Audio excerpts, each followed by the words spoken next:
أعوذ بالله من الشيطان الرجيم بسم الله والله أكبر بسم الله نحمده ونصلي على رسوله الكريم. Бүгін ушул эки нерсени айтууга туура көрүп ойлоп атам да. Бисмиллахи рахманир рахим. Бул нерсе Манас бабабызга байланыштуу нерсе. Ушул эки нерсени айтайын деп туура көрүп атам да. Бул эми азыр мына шаарда жолдор оңдолуп, площадь оңдолуп аткан дегенден кийин анан ойлонуп калдым да. Бул Манас бабабыз шейттердин арасында. Шейттерди биз өлүк деп айтпайбыз, тирүү дейбиз. Ошонун далили Кур'ан-ы Каримдин Бакара сүрөсүнүн 154-аятын окуп берейин. Вала тaqulu liman yuqtalu fi sabilillahi amwat bal ahya'u walakin la tash'urun. Котормосу силер Аллахтын жолунда өлтүрүлгөн адамдарды өлүктөр деп айтпагыла. Андай эмес, алар тирүү, бирок силер муну сезбейсиңер дейт. Эми бул Аллах Таала шейиттер жөнүндө айтып атат. Манас бабабыз бул шейит, Манас бабабызды тирүү деп билебиз. Манас бабабызга тиешелүү мына Алма Шашевич убактысында жанагы Акчан Манасын деп площадка Акчан инсандын мындай эмесин койдурду эле. Эми ошол убакка балки лайык болгондур, бирок азыр Манас бабабызга бул өтө тарыпта турган мындай көрүнүп калды го деп ойлоп атам да, менин оюм. Себеби мына ойлоп көрсөм, өткөндө монголдор Чыңгызхан бабабызды монгол деп эми эстелигин жасаган экен. Эми эстелиги эми жаңылбасам бир 30 метр 40 метрдей бар го. Бул Манас бабабызга келгенде өтө кылдат мамиле кылышыбыз керек. Неге дегенде, мына мисалга тарых, Манас бабабыздын тарыхы, Кыргыздын тарыхы, мына могу каркыра кичине казактарга ошуп кетти деген сөз болуп атат да. Бирок Казакстандан бир да Манас чыккан эмес, каркыра биздин эле Кыргыздын жери да. Анан казактар эмнеге ошого каркырага кызыгышты билбейм. Эми баягы Алмаз Шаршенович убактысында жакшы ниет кылды эле. Ушу каркыраны эмне болсо да мен кайра кайтарам деген мааниде. Эми азыркы бийликтен кетип, өзүңөр билесиңер тагдырын. Ал эми аны ишти аткарылбай калды го деп ойлоп атам. Эми азыр муну Нуркожо Ораз Садыр ханга жүктөлө турган нерсе болот окшойт го деп ойлоп атам да. Эмнеге дегенде, бул Кыргыздын тарыхы каркыра жайлоосунда жанагы чоң казак башталган жер деп айтылып атпайбы.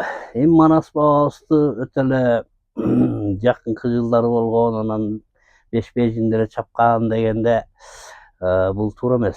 Манас бабабыз өтө бир Аллах Таалага жакын инсан болгон, дүйнө жүзүнө адалдык тараткан.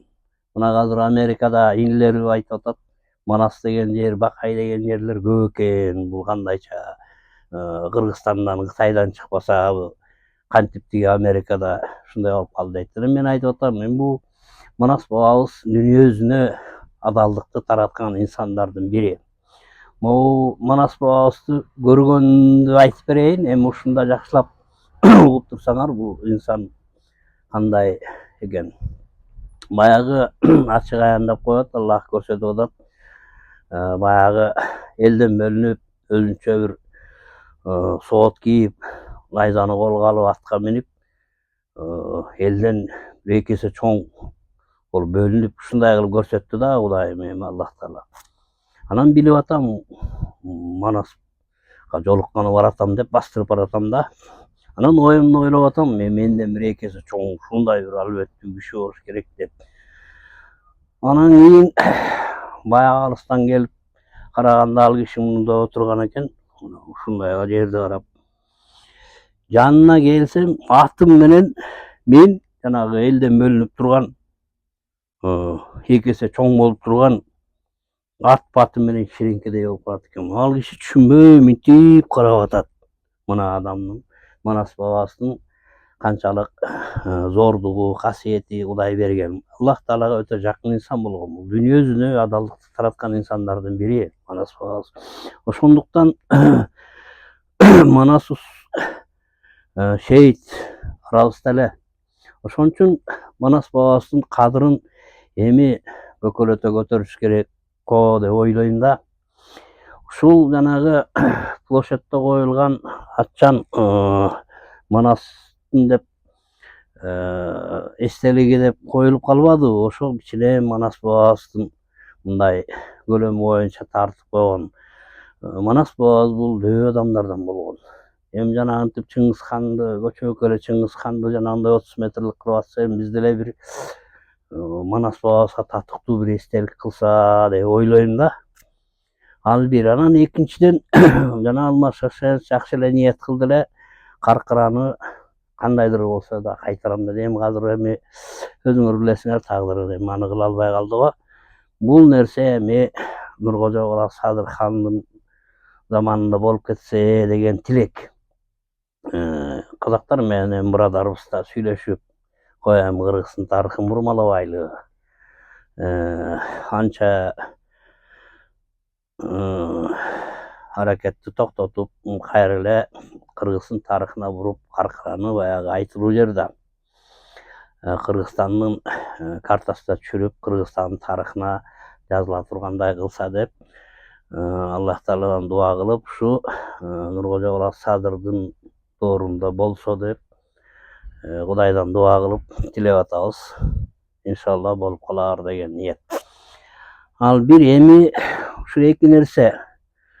Мына каркырага мына Алахан Кимсанбаевич, мына өзүңөр көрүп атасыңар акыбалын. Каркырага кол коюп койгондо ошол спикер болуп, каркыра казакка таандык деген жерде колу турат. Мен ойлойм ошонун эле азабын тартып атат болуш керек ал киши деп. Ошондуктан эми бийликтен суранып кетиш керек болуп калды. Бирок биз Аллах Тааладан суранабыз.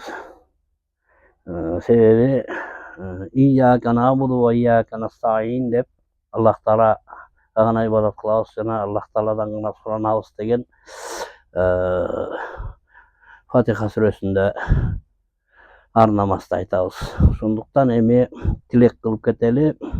Аллах Таала ушул Нуркожо Кара Садыр хандын заманында ушу каркыра кайра өзүбүзгө кайтып, Манас бабабыздын жанагындай бир татыктуу бир эстелиги коюлуп, Манас бабабыздын зоболосу көтөрүлсө, кыргыз эли үчүн өтө бир жакшы жөрөлгө да болот эле, өнүгүп өскөнүбүзгө дагы бир жаркыраган өлкө болгонубузга, эл болгонубузга дагы шарт түзүлүп калат беле деген ойда. Негизгиси ушул эле. Анан азыр мына кыргыз эли кайыпка өтө жакын элибиз. Мына Бакай бабабыз, Каныкей апабыз, Семетей, Айчүрөк булар кайыпта. Жер үстүндө булардын мүрзөлөрү жок. Булар кайыпка тирилей кирип кеткен да. Ошондуктан мен ойлойм, Манас бабабызга, Манас Кыргыздын тарыхына өтө кылдат мамиле кылып, ушул тараптан идеологиябызды ушул нукка бурсак, кыргыз элине Аллах Таала жакшылыгын берип, бир бакубат жашоо берсе деген ойда. Бисмиллахи илахи амин. Аллах Субхану ва Таала ушул ниеттерди кабыл кылып, ойлогон ойлорду ишке ашырып берсе деген ниет. Амин. Илахи амин. Аллаху акбар.